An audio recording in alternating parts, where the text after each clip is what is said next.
পাড়ায় 24 ঘন্টা নিয়ে আমরা আজকে চলে এসেছি মানিকতলায়।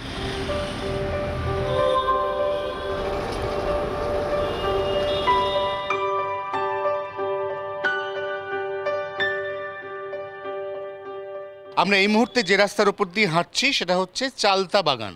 যদিও চালতা বাগানই গোটা এলাকার নাম, আমরা নির্দিষ্ট করে যে রাস্তায় দাঁড়িয়ে রয়েছি সেই রাস্তার নাম কবে সেই নাম পরিবর্তন হলো, আগে কি নাম ছিল, অর্থাৎ এই পাড়ার যাবতীয় ইতিবৃত্ত জানার জন্য কথা বলবো রঞ্জনবাবুর সাথে।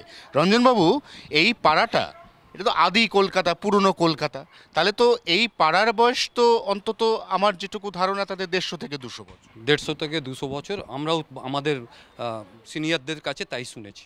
এই পাড়াটার প্রথমে কি নাম ছিল? Nandakumar Chowdhury second lane.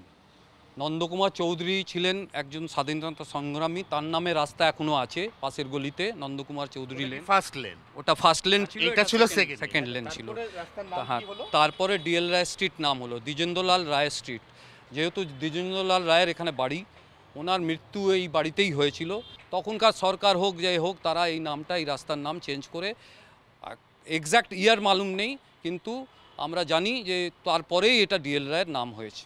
আপনিও তো নিশ্চয়ই এই পাড়ার বহুদিনের বাসিন্দা, তো আপনার চোখে আপনি যখন ছোট তখন এই পাড়ার চেহারা, আর আপনি এখন সিনিয়র মানুষ একজন, আপনার চোখে এই পাড়ার যে বিবর্তন, এই বিবর্তনটা কতটা?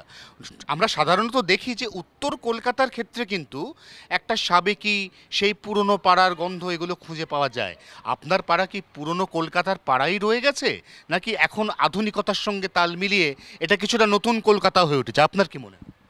গত 10 বছর ধরে আমরাও, আমাদের নতুন প্রজন্ম যারা আছে তারা আধুনিক হয়েছে।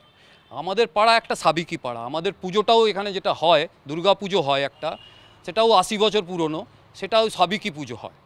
তো পুরো পাড়াটা এখন মিক্সড বলতে পারেন কালচার, কিন্তু নতুন প্রজন্ম যেহেতু এত চেঞ্জ হয়েছে, তো আমাদের পাড়াটাও একটু চেঞ্জ হয়েছে। পাড়ার এখনকার যে জেনারেশন, তারা কি পাড়ায় আছে নাকি তারা সব বাইরে? এরকম অনেক পুরনো বাড়ি আছে যাদের অনেক ছেলেমেয়েরা বাইরে আছে, আবার এখানেও আছে, তারা পাড়ায় মেশে এই দুর্গা পুজোর সময় সবাই এক জায়গায় হই আমরা, তখন পাড়ায় মনে হয় যে আমাদের এই পুরনো মানে ঐতিহ্যটাকে আমরা খুঁজে পাই এই পাড়াতে।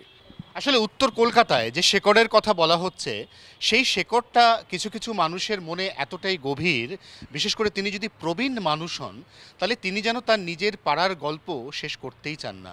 কিন্তু সেই গল্প শুনতে শুনতেই কোথাও না কোথাও এই পাড়া এবং তার আশপাশের আরও বেশ কিছু এলাকা আমাদের দেখে নেওয়া অত্যন্ত প্রয়োজন, যে এলাকাগুলো এই মানিকতলা অঞ্চলকে একেবারে চিহ্নিত করে, লোকের কাছে নির্দিষ্ট করে আইডেন্টিফাই করে।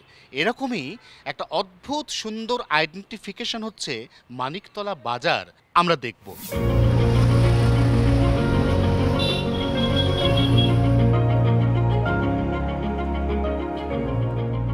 মানিকতলা বললেই প্রথম যেটা মনে পড়ে, সবার মনে পড়ে, সেটা হচ্ছে মানিকতলা বাজার। আমরা প্রত্যেকে জানি কলকাতার এই মানিকতলা বাজার, সেখানে এত তাজা শাক সবজি এবং এত ভালো মাছ পাওয়া যায় যে আমরা দক্ষিণ শহরতলির সোনারপুর থেকেও এখানে এরকম অনেক বাসিন্দাকে পেয়েছি যিনি মানিকতলা বাজারে এসেছেন ভালো মাছের খোঁজে। অথচ এই মানিকতলা বাজারকে ঘিরে যে কত ইতিহাস জড়িয়ে রয়েছে সে খবরও কিন্তু অত্যন্ত কম মানুষ রাখেন। অনেকে তো যাতায়াত করেন। এই যে মানিকতলা বাজার, তার ওপরের যে অত্যন্ত সুদৃশ্য একটা মিনার এবং ঘড়িঘর, অন্য কোনো বাজারে তো নেই কলকাতা শহরের, তাহলে সেটা মানিকতলা বাজারে আছে কেন? এই প্রশ্নের উত্তর দেওয়ার জন্য আমরা বিজয়দাকে সঙ্গে পেয়েছি। বিজয়দার সাথে আলাপ করিয়ে দিই। বিজয়দা হচ্ছেন মানিকতলা বাজার ব্যবসায়ী সমিতির সম্পাদক। বিজয়দা, বাজারটা তো আপনারাই বলছিলেন যে এখানে যে পুজোটা হয় সেটাই বোধহয় 124 বছর বয়স। বাজারের বয়স? এই বাজার 150 বছর পুরনো বাজার। নান পরিবার এই মানিকতলা বাজারের মালিক তখনকার ছিলেন। তারপর যে পরিবারের লিজ ছিল, দেব পরিবার লিজ শেষ হয়ে যাওয়ার পর অর্ধেকটা দেব পরিবার, অর্ধেকটা নান পরিবারের আছে, এখনো আছে। এখনো আছে। একটা কথা বলুন তো, এই যে সুদৃশ্য মিনার বা ঘড়িঘর এই বাজারের মাথায়, এটা করার কোনো কারণ আছে বলে আপনার মনে হয়? এটা নান পরিবারের উদ্যোগেই হয়েছে। এটা এলাকার মানুষ যাতে সময় দেখতে পারে তার জন্য করা, প্লাস একটা ঐতিহ্য হিসাবে মানিকতলা বাজার একটা সুন্দরভাবে যাতে দেখা যায় মানিকতলা বাজার, তার কারণেই ঘড়িঘরটা করা। এটার উচ্চতা কিরম হবে মাটি থেকে? উচ্চতা মাটি থেকে প্রায় ধরুন 75 ফুট হবে। আর 75 ফুট মাটি থেকে। এটা এমনিতে আমরা এখনো দেখতে পাচ্ছি যে 150 বছর ধরে, বিগত 150 বছর ধরে এই ঘড়িটা একইভাবে সঠিক সময় দিয়ে আসছে। ঘড়ির কাঁটা মেলাতে পারবেন এখনো পর্যন্ত, কারণ ঘড়িটা সরাসরি আনা হয়েছে লন্ডন থেকে। আমরা জানি যে লন্ডনে বিগ বেন রয়েছে, যেটা বিশ্বের জনপ্রিয়তম ঘড়িগুলোর মধ্যে একটা। এই বিগ বেন যে ঘড়ি, যে সংস্থা সেই ঘড়ি তৈরি করেছে, সেই একই সংস্থাকে তদানীন্তন কলকাতার ধনী এবং সম্ভ্রান্ত ব্যবসায়ী পরিবার তারা সেখান থেকে অর্ডার দিয়ে এই সুবিশাল ঘড়িটিকে এনে সেই যে বসিয়ে দিয়েছেন মানিকতলা বাজারের মাথায়, আজও সগৌরবে সঠিক সময়ে দিয়ে তা মানিকতলার মুখোজ্জ্বল করছে।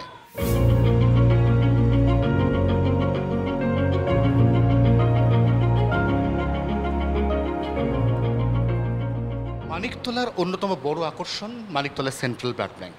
শীত গ্রীষ্ম বর্ষা আমরা প্রত্যেকেই যখন কোনো মুমূর্ষু রোগীর জন্য রক্তের খোঁজ করি, তখন অনেকাংশে গোটা কলকাতাকে অত্যন্ত সংকটকালে সেই রক্তের যোগান দেয় এই ব্লাড ব্যাংক।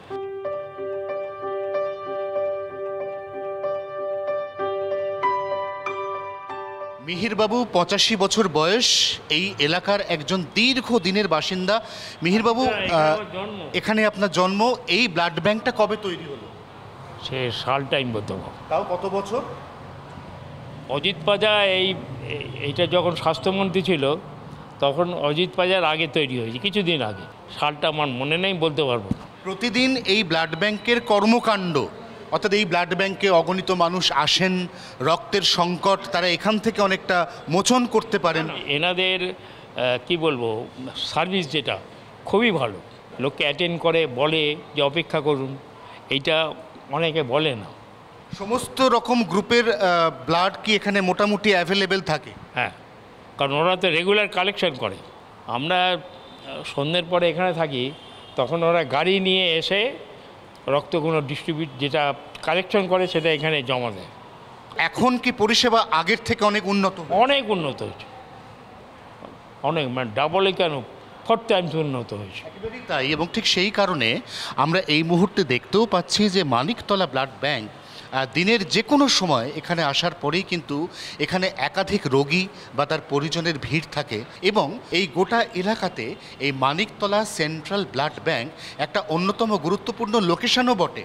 যারা সেইভাবে উত্তর কলকাতা কোথায় বা মানিকতলা কোথায় সেটা চেনেন না, তারাও কিন্তু অন্য লোককে জিজ্ঞাসা করেন ব্লাড ব্যাংক কোথায়। এবং পৃথিবীর যে কোনো প্রান্ত থেকেই যদি কেউ মানিকতলা ব্লাড ব্যাংকের খোঁজ করেন, তাহলে কলকাতায় নামার পরে তার মানিকতলা ব্লাড ব্যাংকে পৌঁছে যাওয়া কিন্তু সাধারণ মানুষের ইনফরমেশন শেয়ারিংয়ের মাধ্যমেই একেবারে প্রতিদিন সম্ভব হয়। এতটাই জনপ্রিয় এই ব্লাড ব্যাংক।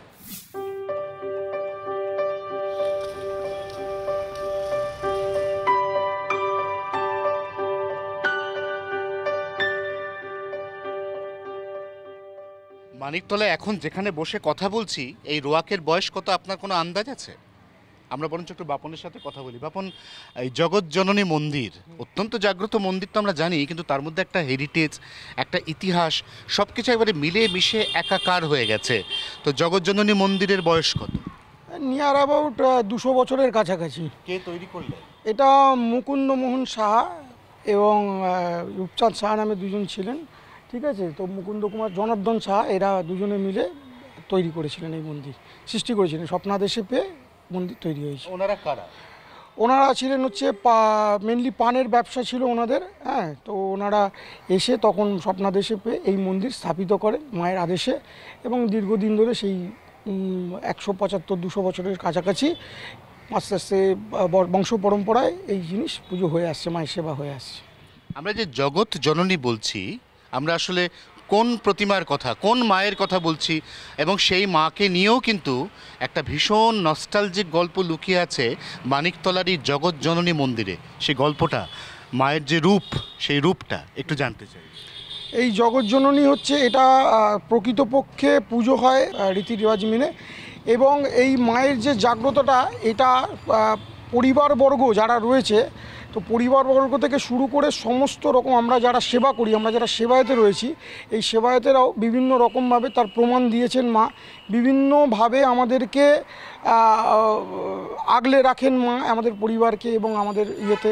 এরকম প্রচুর মায়ের একাধিক ঘটনা মানে বলা, তার মধ্যে একটি ছোট্ট ঘটনা যেটা বলার, আমরা প্রায় বিগত 8 পুরুষ ধরে এই মন্দিরের সেবা করে আসছি, 8 জেনারেশন ধরে।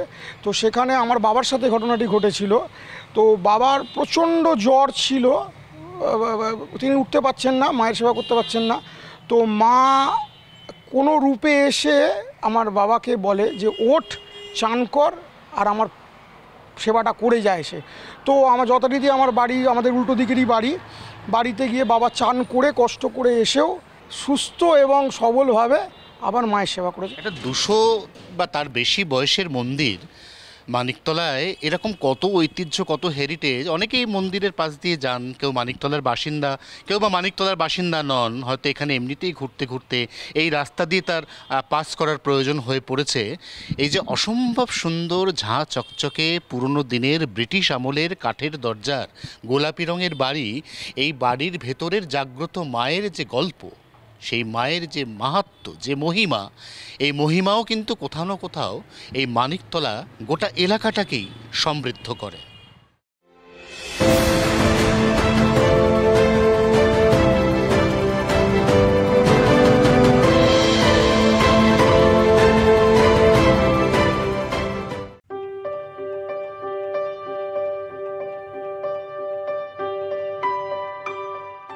দেশপ্রেম এবং দেশাত্মবোধক সঙ্গীত, এই দুটি কথাকে এক করার পরে যদি তৃতীয় নামটা হয় দ্বিজেন্দ্রলাল রায় বা ডিএল রায়, তাহলে তিনি কে সেটা নিয়ে মনে হয় না বাঙালিকে নতুন করে আর কিছু বলার অপেক্ষা রাখে। আমরা এই মুহূর্তে সেই ডিএল রায়ের বাড়িতে দাঁড়িয়ে আছি। আমাদের সঙ্গে রঞ্জনদা রয়েছেন, এই পাড়ার একজন সিনিয়র মানুষ।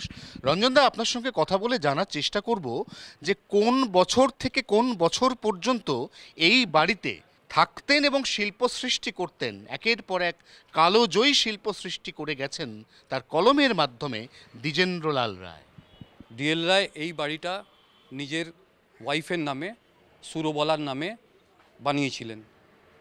এই বাড়িটা বানাবার পরে এই বাড়িটা দেখবেন সুরধাম নাম দেয়া আছে।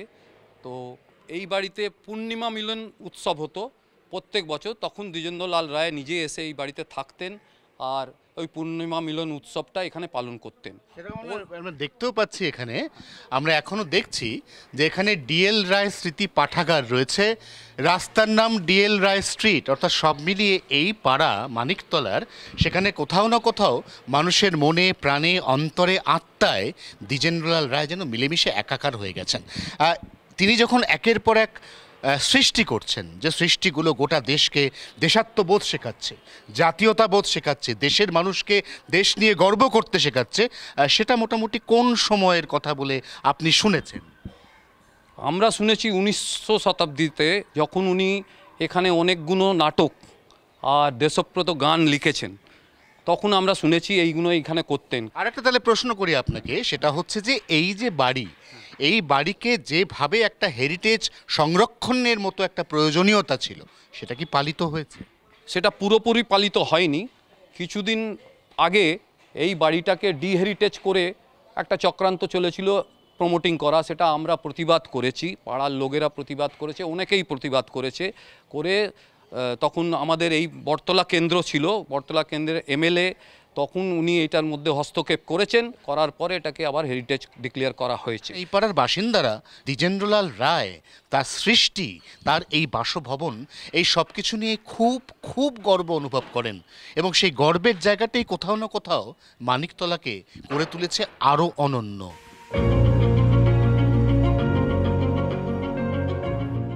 পাড়ার বয়স, পাড়ার হেরিটেজ, পাড়ার ঐতিহ্য, পাড়ায় কি আছে আর কি নেই, আজকাল অনেক পাড়া এই প্রশ্নের সরাসরি উত্তর দিয়ে দেয় দুর্গাপুজোর মাধ্যমে। আমরা যেখানে দাঁড়িয়ে রয়েছি সেই পাড়াতে ইতিমধ্যেই দুর্গা পুজোর প্রস্তুতি চলছে রমরম করে। এখানে লেখা রয়েছে চালতাবাগান সর্বজনীন, ডিএল রায় স্ট্রিট, এবং এই পুজো ৮০ বছরে পা দিচ্ছে। আমরা পেয়ে গেছি এই মুহূর্তে মৌসুমকে।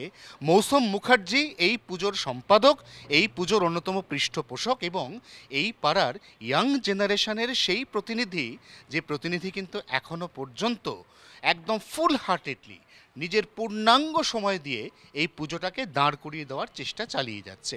মৌসুম, এই যে ৮০ বছরের পুজো, এরকম কোনো কথা মনে পড়ে এই ৮০ বছরের ইতিহাসে যে কথাটা এই পুজোটাকে একটা অন্য চেহারা দিয়েছিল? এই পুজোটা ১৯৪৫ সালে আমাদের জন্ম, তখন স্বাধীনতা সংগ্রাম চলছে, সেই সময় আমাদের কিন্তু পুজোর এখানে উৎপত্তি। এই পুজোটা হতো আমাদের ২১ নম্বর ডিএল রায় স্ট্রিট। যখন পুজো চালু হলো আমাদের এখানে যার হাত ধরে, সেটা হচ্ছে জওহরলাল মুখার্জি এবং বিমল লাহার হাত ধরে। এইটা ছিল হচ্ছে আমাদের পাশে একটা ২১ নম্বর ডিএল রায় স্ট্রিট মাঠ ছিল, দুর্গা মাঠ। সেখান থেকে পুজোটা ১৯৭৬ সালে আমাদের পুজো এখানে শিফট হয়। মাঠের পুজো সরিয়ে এনে পাড়ার মধ্যে করতে হলো কেন? মানে মাঠটা কি কোনোভাবে অন্য কেউ নিয়ে নিয়েছিল, দখল হয়ে গেছিল? না, এখানে কি হচ্ছে, মাঠে যখন হচ্ছিল তখন হয়তো ওই টাইমটা যেটুকু আমরা শুনেছিলাম, তখন তো আমাদের জন্ম হয়নি, ওই টাইমটাতে এখানে নকশাল পিরিয়ড আমাদের আরম্ভ হয়ে গেছিলো। উত্তর কলকাতা নকশাল পিরিয়ড চলছিল। তো বিভিন্ন আমাদের যে পুজোকর্তারা ছিল তারা অনেকে মানে নকশালিস্ট বলতে পারেন, বা তারা পুজো করতো, তাদেরকে ধরপাকড় চলছিল পুলিশ তখন এদিক ওদিক থেকে, তখন তারা এদিক ওদিক থেকে ছিটকে যায়।